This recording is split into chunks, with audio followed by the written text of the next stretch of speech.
Good afternoon. We're here to welcome the governor of our great state to Dallas City Hall. Thank you so much, Governor Abbott, for coming. Governor Abbott called me last night. He was out of the state at the time, told me he wanted to come and deliver his goods in person. And they have offered some much needed help in this effort. At the same time, I offered him a flag of the the city of Dallas, and he'll take that back, and Austin is going to fly that in honor of this.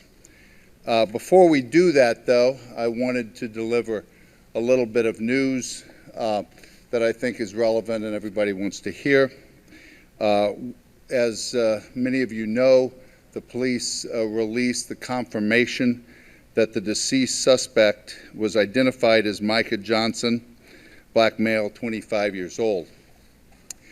We have been working this case throughout the night and throughout the day, and we believe, given the facts that we have today, that Mr. Johnson, now deceased, was the lone shooter in this incident. And by piecing together what was happening at the time, after we talked to and interviewed all the officers, there was confusion with everybody running around, but this was a mobile shooter that had written manifestos on how to shoot and move, and he did that. He did his damage, but we did our damage to him as well. And we believe now that the city is safe, and the suspect is dead, and we can move on to healing. Part of that healing is to get the support of our great state. I've had mayors from all over the state call me, and the Lieutenant Governor was here today, the Attorney General, and now the Governor of the state of Texas. Thank you, Governor Abbott, for being here. Absolutely. Well, Mayor, thank you. I want to thank you for the leadership that you always show, but also especially the leadership that you provided over the past 24 hours. You've been a voice of calm, of reason, of the type of leadership that Dallas and Texas needs at this time. Before coming out here, I had the opportunity to meet not only with the mayor, but also with Chief Brown, who is going back to work and is not out here with us right now.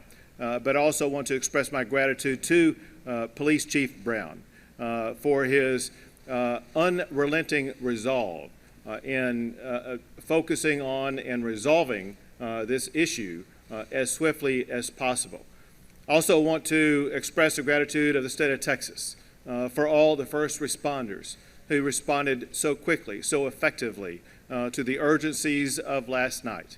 And I want to express my gratitude to the White House that reached out to contact me because of the president's trip. We were unable to make an official connection, but he did want to express his sorrow and grief for the people and law enforcement in Dallas, but also any assistance that he could provide. Similarly, I want to thank my fellow governors. Mayor, like you, I've had governors from across the entire country contact me about ways in which they can help in expressing their sorrow for Dallas's loss. At the same time, I want to express my gratitude for the men and women who are behind me right now. What you're seeing right now is an aggregation of public servants who are coming together in support of the proposition that we stand united behind the people of the city, the people of the state, and the law enforcement officials here. I do want to recognize from the state side, right behind me is Attorney General Kim Paxton. We have Senators Royce West, Don Huffines, Bob Hall, and Kelly Hancock, Representatives Ken Sheets, Angie Button, Linda Coop, Helen Giddings, Cindy Burkett, Matt Rinaldi, and Rodney Anderson. And I apologize if I missed you. That's the list I have. But regardless of who is or who is not on the list, it's essential to understand the way that the state of Texas stands united with the city of Dallas. Already the state of Texas has provided Texas Department of Public Safety officers, Texas Rangers, forensic specialists to aid in the efforts of responding to this challenge. We need to understand also there will be ongoing challenges. As a result, my office is extending aid and support to the Dallas Police Department for counseling for their officers for issues and challenges that they will be facing for some time. Now, to respond what has happened in the past 24 hours. The past 24 hours in Dallas has been a veritable tale of two cities. On the one hand, it's been the tale of heroism of police officers. At the same time, it's been a tale of cowardice by an assassin. We are so proud, even in our mourning today, of the men and women who wear the uniform of the Dallas Police Department, as well as the Dallas Area Rapid Transit, for their heroism in the face of remarkable danger, running toward danger to aid those who need it the most, fulfilling their oath to serve and protect and do everything they can to help the citizens of this city. For every man and woman of the Dallas Police Department, as well as any law enforcement officer in the state of Texas, I want you to know you have the respect of a grateful state, and you have a governor who has your back. As it concerns the cowardice, it seems as though the sole suspect now has received his justice. And what will be important is to ensure that there are no other potential co-conspirators with this particular assailant. If there is, they will be sought, they will be found, and they will receive the justice they deserve. Most importantly, today, on this day, and in the coming days, the primary message is one word, and that is unity. We need to understand that Texas has its own brand of principles that have helped elevate this state to true exceptionalism. Texans need to unite behind those very principles that will continue to elevate Dallas and the state of Texas. One of those principles is respect and reverence for the men and women who wear the uniform. Another is that we, the citizens of this state, need to play our own active role in ensuring safety and security in our communities, as well as justice and prosperity across the state. When we unite together behind those principles, we will ensure the Texas of tomorrow will be even better than the Texas of today. Another point is a true Texas trademark, and that is the word resilience. Texans have faced challenge after challenge after challenge for well over a century, and we've always shown our trademark resilience, which is needed now as much as ever in the city of Dallas as the city and the state in parallel work to respond. We must summon the ability to respond to this challenge in a way that will make Dallas and Texas even stronger. Texas is a tough state, but just like we have overcome so many challenges in the past, we will overcome this challenge with the future being even better than the past. So thank you, Mayor, for the role that you've played. Thanks again to Chief Brown, who could not be with us. Thanks to these men and women who stand behind me, beside me and with me as we work our way forward. With that, we'll be happy to take a few questions. Julie.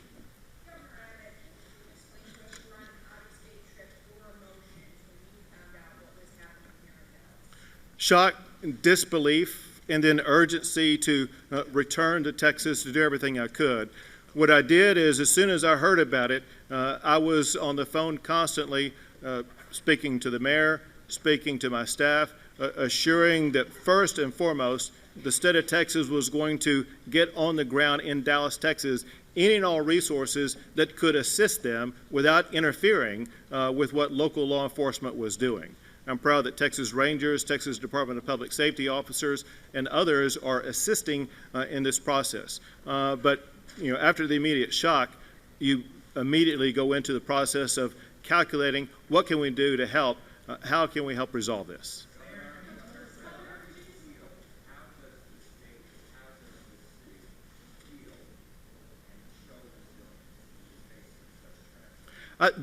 The best thing that we can do as a city and state to heal is two things. One, show that we are not harmed, damaged, or altered by the cowardly attack by someone who does not stand for Texas values and principles. We as a people need to move forward and live our everyday lives, knowing that Texas is going to be greater going forward, unaltered, unaffected by this act of cowardice.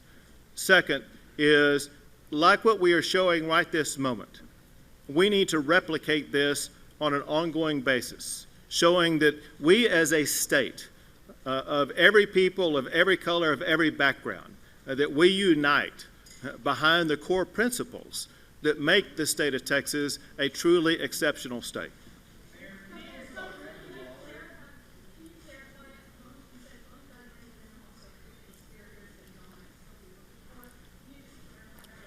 I'll clarify what I said.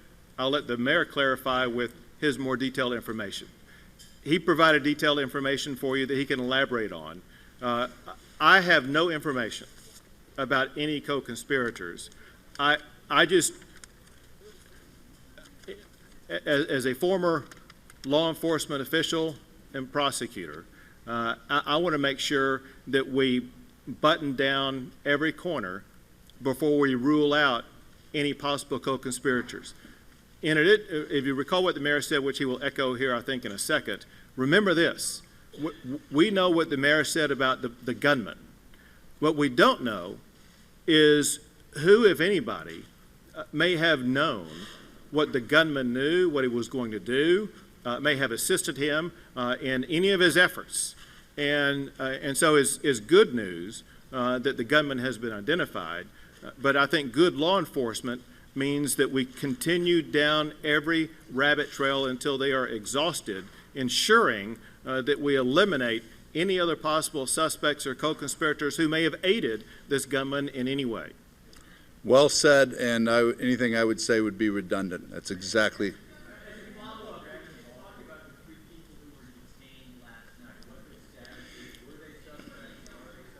Yeah. So what was happening real time is there were about 20 individuals in ammo gear, in protective equipment, and rifles slung over their shoulder. When the shooting started at different angles, they started running. We started catching. And that's when we proceeded to start to interview them.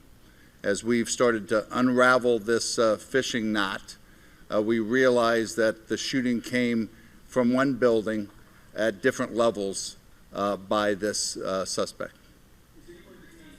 No.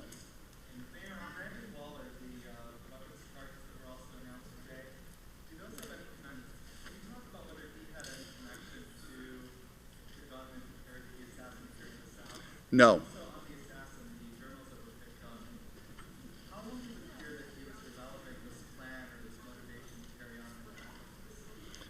So the first question is no. Those are separate charges. And the second is that we don't know at this point.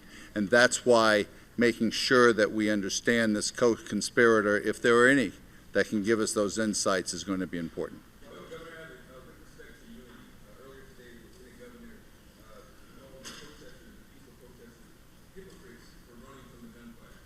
He also blamed previous Black Lives Matter protests for the shooting. I think we need to focus on a couple of things. First, we need to focus on our gratitude, our respect, and admiration for the role the law enforcement officers played. They played the role that we hope law enforcement officers will play, and that is run toward danger to save lives. We also need to focus on the imperative of unity, that we unite of all citizens in Dallas, all citizens in the state of Texas, understand, very importantly, what the mayor described today about the background of the shooter, understand that this should not be used as a tool of division, but instead we can use what happened here in Dallas for good. What I have found personally is that we're all challenged in different ways, and we may not understand the reason for that challenge, but what we can do, we can find purpose in every single challenge that occurs. I can find purpose in what happened in Dallas, Texas, and one of those purposes is working together for greater unity in Dallas and Texas. Guys, we have time for one more.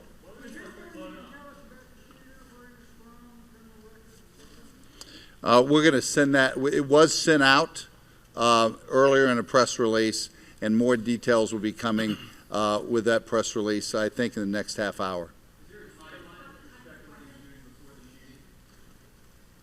Excuse me?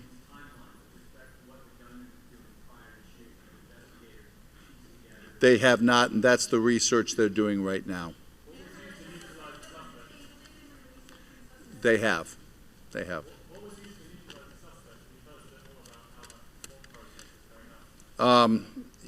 The same automated robot equipment to detonate and defuse bombs was used to place C4 in place and to detonate that. This was a man that we gave plenty of options to give himself up peacefully, and we spent a lot of time talking. He had a choice to come out and we would not harm him, or stay in and we would. He picked the latter. Guys, we gotta go. Thank you all. Thank you. Mayor. Thank you.